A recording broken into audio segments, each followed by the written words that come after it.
Bonjour Virginie Geron. Oui, bonjour. Et merci beaucoup d'être avec nous. Vous êtes député, eurodéputé du groupe Patriote Europe au Parlement européen, membre de la Commission du marché intérieur et de la Commission du contrôle budgétaire. Merci beaucoup d'être avec nous aujourd'hui. Nous sommes également avec Idriss Aberkane. Bonjour Idriss Aberkane. Bonjour Clémence. Et merci d'être avec nous, essayiste, analyste, auteur de Le Triomphe de votre intelligence, édition Robert Laffont. Très heureuse également de vous recevoir et merci à vous. Alors peut-être avant de vous donner la parole, on va écouter un extrait de J.D. Vance qui annonçait déjà le 11 février dernier que les États-Unis n'accepteraient pas le règlement du DSA et c'était déjà pour des sujets de liberté d'expression. On écoute rapidement, c'est la traduction de BFM. Mais c'est une chose que d'éviter qu'un prédateur s'en prenne à un enfant sur Internet, c'en est une autre que d'empêcher un adulte d'accéder à une opinion qui va à l'encontre du gouvernement. Pour les plus petites sociétés, c'est très difficile de gérer ces réglementations. Les coûts sont plus importants, il y a parfois des amendes. Donc parfois, le dilemme se règle par un blocage des utilisateurs. Voilà, vous l'avez compris. Alors, Virginie Geron peut-être en premier, puisque c'est un sujet que vous suivez de près et sur lequel vous vous battez au niveau européen. Virginie Geron, comment vous réagissez à cette dernière actualité américaine finalement qui nous concerne directement ? Moi, je dirais pas que c'est une actualité. Ça fait depuis l'élection de Trump que nous savons ici au Parlement européen que tout ce qui concerne la réglementation numérique est en balance. Je relisais ce matin un article de Contexte qui, déjà en janvier 2025, annonçait que Trump avait pris ce sujet en main. Et d'ailleurs, nous avions ressenti des pressions au niveau du Parlement européen parce que, comme vous le savez, en parallèle, il y avait l'élection de l'annulation des élections en Roumanie, où on s'était servi à mauvais titre du DSA pour annuler ces élections. Donc on savait que c'était dans la balance. D'ailleurs, on l'a vu cet été dans les accords commerciaux, tout ce qui concerne la réglementation numérique est hors champ. Pourquoi ? Parce qu'effectivement, Donald Trump suit ce dossier de près et moi j'ai une partie de ses équipes qui m'ont contacté pour avoir mon ressenti sur la mise en œuvre du DSA. Je dis la mise en œuvre du DSA qui a effectivement pris une tournure politique. Au départ, c'était plutôt pour protéger les consommateurs des produits illicites qui venaient de l'autre bout du monde. D'ailleurs, c'est pour cette raison que nous l'avons eu dans la commission de marché intérieur pour protéger notre marché. Et on a vu cette dérive politique qui s'est mise en place, d'ailleurs, durant le dernier mandat où il siégeait M. Thierry Breton, qui en avait fait pour lui un outil politique. Et c'est vrai que cette dérive a vraiment pris de l'ampleur avec le rachat par Elon Musk. Donc c'est vrai que c'est historique, je leur ai rappelé, parce que c'est vrai qu'eux, ils débarquent, la nouvelle administration, ils n'avaient pas forcément suivi de près ce dossier. Et donc j'ai rappelé ce contexte, ce qui a fait effectivement qu'aujourd'hui, on voit très bien que c'est devenu un outil politique. Et effectivement, cette nouvelle lecture du DSA pose problème. On voit bien même aujourd'hui qu'il n'y a pas de consensus autour de tous les commissaires européens. Madame Virkkunen, qui est en charge de ce dossier, elle est très silencieuse. C'est quand même curieux, puisque je pense, déjà politiquement, elle n'est pas sur la même ligne que Teresa Ribeiro, qui est montée cette semaine au créneau. Teresa Ribeiro, qui est la vice-présidente et qui a tout de suite annoncé à ses collègues qu'il fallait être en bloc contre Donald Trump pour sauver ce règlement, parce qu'on voit très bien que cette mesure du DSA qui a effectivement été utilisée lors des élections en Roumanie, qui a de nouveau essayé d'être utilisée pour les élections en Allemagne, on voit très bien qu'aujourd'hui, cet outil est un moyen pour la Commission de mettre la pression sur certains États lors des élections nationales. Là, j'ai entendu que il y a de nouveau la Commission qui a envoyé des guides en République tchèque pour mettre en œuvre effectivement une analyse et un contrôle des élections. Effectivement, ça peut poser problème parce qu'on l'a vu de la dérive avec l'annulation des élections en Roumanie.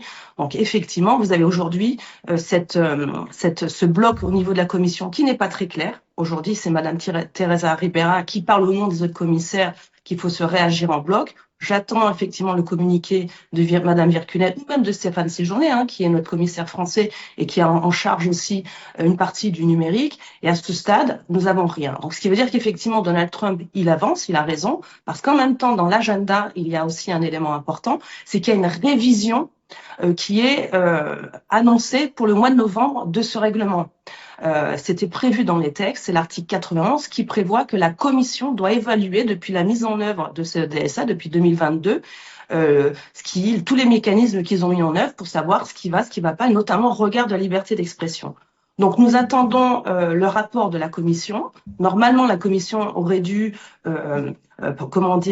faire venir et en tout cas écouter toutes les parties prenantes de ce dossier. Donc on va voir normalement ce que Twitter a répondu à la commission. Mais nous avons déjà un élément important parce que cet été, il y a quand même finalement, il y avait les vacances pour certains et beaucoup de travail pour d'autres. Notamment, je vois que les États-Unis ont beaucoup travaillé avec ce rapport de Jim Jordan, qui est très intéressant. C'est 10 pages, et vous voyez ils ont fait une évaluation de la mise en œuvre du DSA autour de la liberté d'expression, et on voit bien qu'il y a une dérive. On voit bien qu'il y a une volonté de la Commission de censurer surtout les comptes patriotes. Et effectivement, au regard de ces éléments, eh bien, Donald Trump, il monte au créneau, et il a raison. D'accord, bon, on va évidemment revenir sur tous ces sujets. Virginie Juron, vous qui êtes un peu dans les arcanes, dans les coulisses de Bruxelles, cette guerre et ce positionnement de Thierry Breton, vous avez quelque chose à dire? Bon, il se défile, hein. Il y a un an, il était fier d'envoyer encore des lettres à Elon Musk. Effectivement, il se défile, mais il le paiera pas effectivement de belle manière. Le gros problème, et Idriss l'a dit, c'est qu'effectivement, en face de Trump, il y a personne. Faut pas se leurrer, hein. Madame von der Leyen est en difficulté. Elle a eu une motion contre elle au mois de juillet. Les socialistes montent au créneau, donc c'est Teresa Ribera qui représente les socialistes.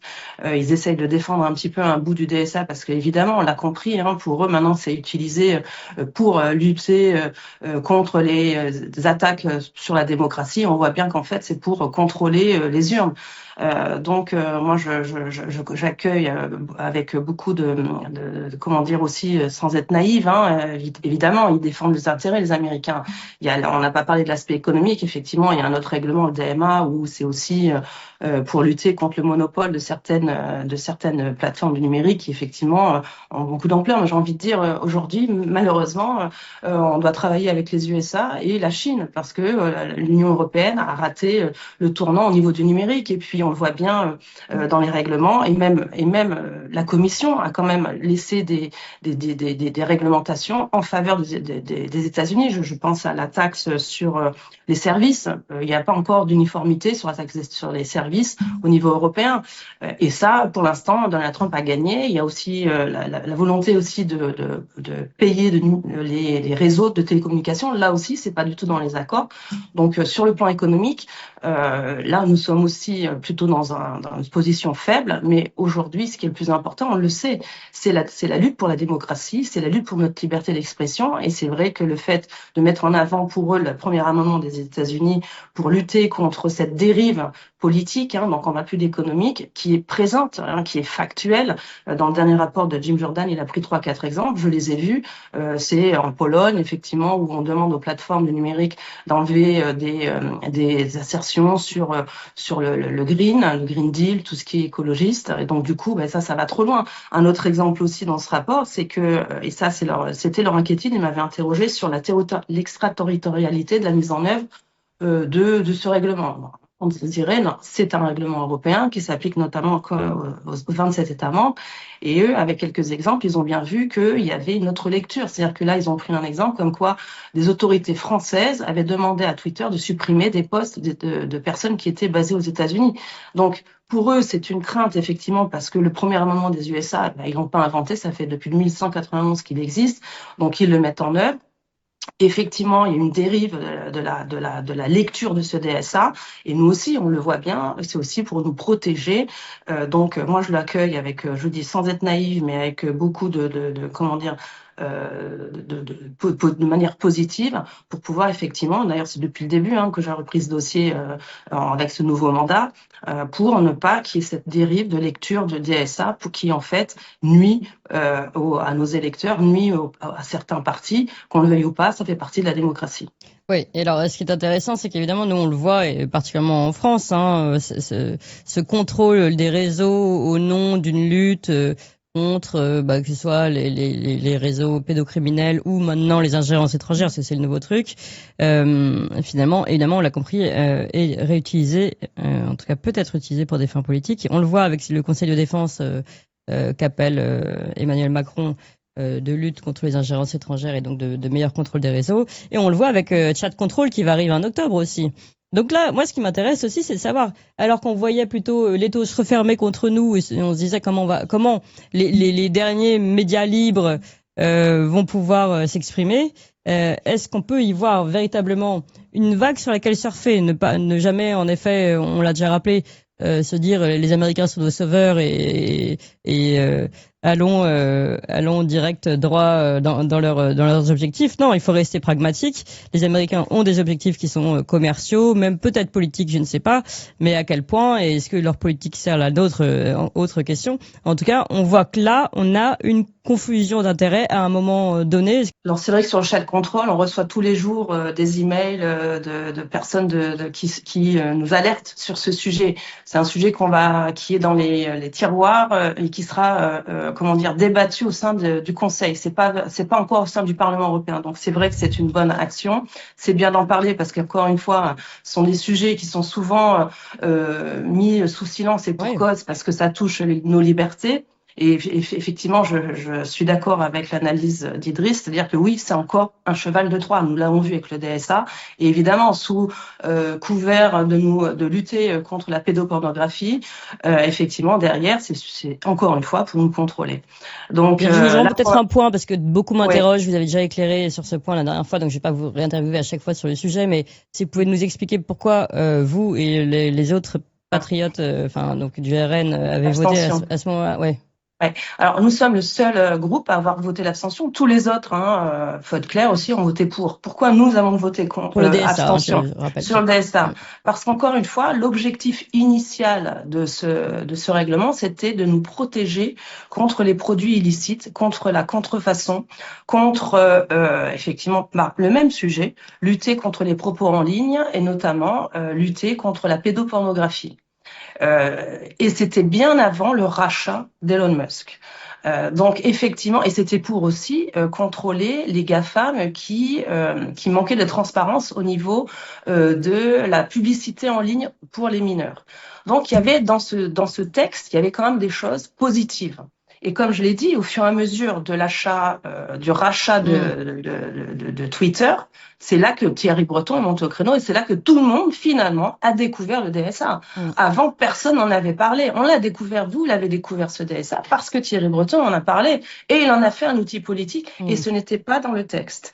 Donc, je répète, nous sommes les seuls, effectivement, à nous être abstenus parce qu'effectivement, le texte n'était pas clair. Le cheval de Troie. En fait, vous avez voté un texte presque, on va dire, mais c'est pas contre vous, mais c'est le principe du Parlement européen. C'est une forme d'accord cadre, en fait, un peu vide et ils mettent ce qu'ils veulent dedans.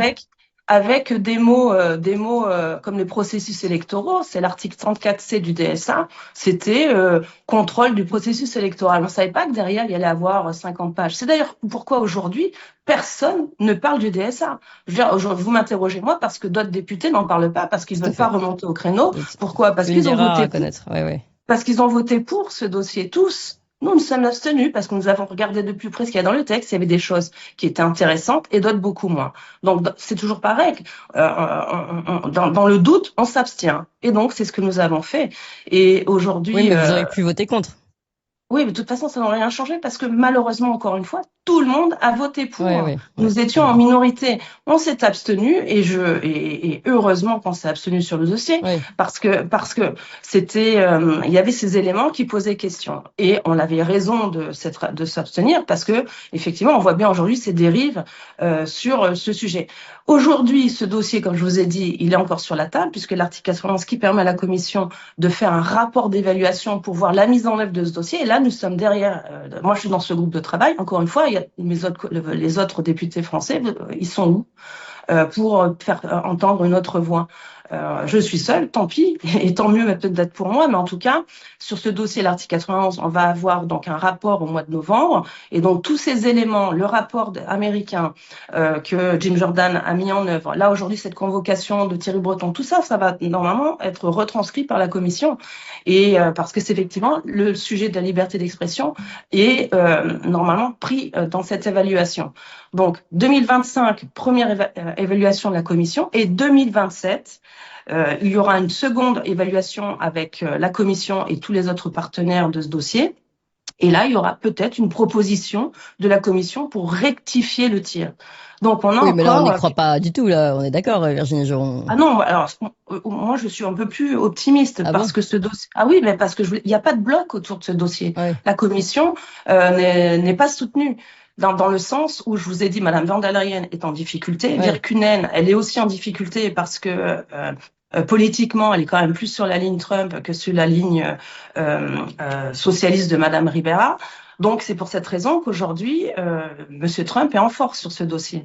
Et donc oui, il y a encore des modifications qui sont possibles. Et nous, c'est ce qu'on va faire. D'ailleurs, je suis en lien avec les équipes de Jim Jordan pour préparer cette évaluation au mois de novembre.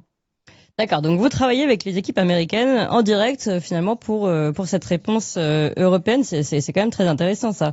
Idrissa Berkane, le mot de la fin, comment d'après vous, ce que je disais tout à l'heure, on va pouvoir nous récupérer un peu ce qui se passe et essayer d'en tirer le plus positif pour la liberté d'expression au moins au niveau français. Et merci beaucoup à vous Virginie Geron, donc affaire à suivre, Merci. On l'a bien compris en tout cas au niveau européen.